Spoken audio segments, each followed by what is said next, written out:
അധ്യായം 36. വിവാഹിതയുടെ അവകാശം.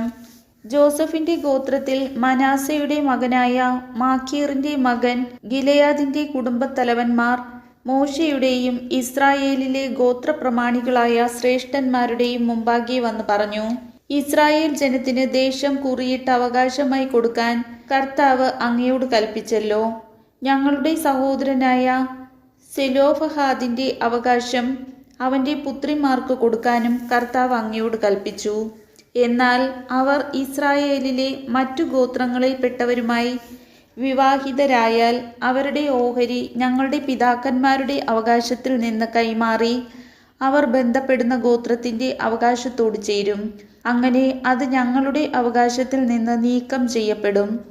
ഇസ്രായേൽ ജനത്തിന്റെ ജൂബിലി വരുമ്പോൾ അവരുടെ ഓഹരി അവർ ബന്ധപ്പെടുന്ന ഗോത്രത്തിന്റെ അവകാശത്തോട് ചേരുകയും ഞങ്ങളുടെ പിതൃഗോത്രത്തിന്റെ അവകാശത്തിൽ നിന്ന് വിട്ടുപോവുകയും ചെയ്യും.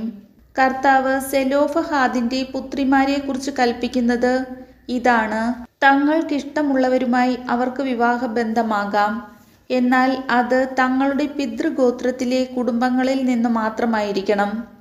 ഇസ്രായേൽ ജനത്തിന്റെ അവകാശം ഒരു ഗോത്രത്തിൽ നിന്ന് മറ്റൊന്നിലേക്ക് മാറ്റരുത്. ഇസ്രായേല്യരിൽ ഓരോരുത്തരും താന്താങ്ങളുടെ പിതൃഗോത്രത്തിന്റെ അവകാശത്തോട് ബന്ധപ്പെട്ടിരിക്കണം. ഇസ്രായേൽ ജനത്തിൽ ഓരോരുത്തരും താന്താങ്ങളുടെ പിതാക്കന്മാരുടെ അവകാശം നിലനിർത്തേണ്ടതിന് ഇസ്രായേൽ ജനത്തിന്റെ ഏതെങ്കിലും ഗോത്രത്തിൽ അവകാശമുള്ള സ്ത്രീ സ്വന്തം പിതൃഗോത്രത്തിലെ കുടുംബത്തിൽ ഒരാളുടെ ഭാര്യയാകണം. അങ്ങനെ ചെയ്താൽ അവകാശം ഒരു ഗോത്രത്തിൽ നിന്ന് മറ്റൊന്നിലേക്ക് മാറുകയില്ല.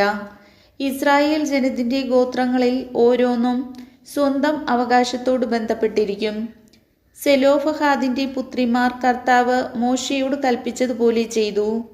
Mahlah, Tirzah, Hoglah, Milkha, Nova എന്നിവരായിരുന്നു സെലോഫഹാദിന്റെ പുത്രിമാർ. അവർ തങ്ങളുടെ പിതൃ സഹോദരന്മാരുടെ പുത്രന്മാർക്ക് ഭാര്യമാരായി. ജോസഫിന്റെ മകനായ മനാസയുടെ പുത്രന്മാരുടെ കുടുംബങ്ങളിൽ തന്നെ അവർ വിവാഹിതരാവുകയും അവരുടെ ഓഹരി പിതൃകുടുംബത്തിന്റെ ഗോത്രത്തിൽ തന്നെ നിലനിൽക്കുകയും ചെയ്തു.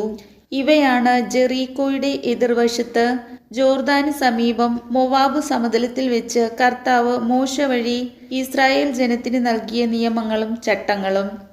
കർത്താവിന്റെ വചനം.